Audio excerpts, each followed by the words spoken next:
Mga boss, may sinabi itong mga bobo. Larry Gadon mga boss. Kaya ka lang nanalo na Vice President kasi dinala ka ni BBM. Yun ang katotohanan yan. Wow. Ang lakas pala ni BBM. Ito, malaking paniwala nito kay BBM ng mga boss dahil siya ay sekretary ni BBM ngayon. So, loyalist, Marcos loyalist. Si mga bobo, Larry Gadon. Pero nung tumakbo to ng senator noon, hindi ito nanalo mga boss kahit pakasama siya sa ticket ng Uniteam.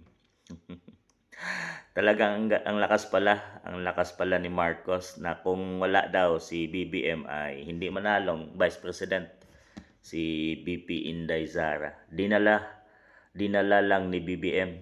Yun ang daw ang katotohanan. So, ibig sabihin walang mga Duterte DDS doon. So talagang Marcos loyalist lang pala lahat. 32 million versus 31 million to PBBM. So mas malaki pa rin ang boto ng Vice President ni BP Inday Sara. Pero ang katotohanan daw is kung hindi nahatak ni BBM ay hindi manalo si BP Inday. Ang lakas ng fighting spirit nito ni Larry Gadon, no? Pero noong nakaraang eleksyon, nung siya ay tumakbo ng Vice President, kalamad si Lene Robredo mga boss, itinalo si BBM doon. Dito, this time, naging unit team sila ni BP Inday at nanalo pareho silang dalawa.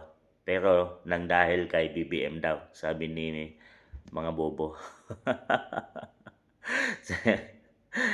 Grabing napaka-loyal nito sa Marcos mga boss. Talagang wala daw silbi ang mga Duterte.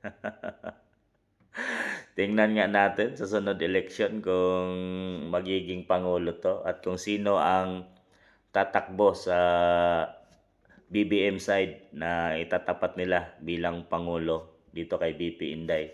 Kung talaga bang malakas ang mga Marcos, dito natin makikita.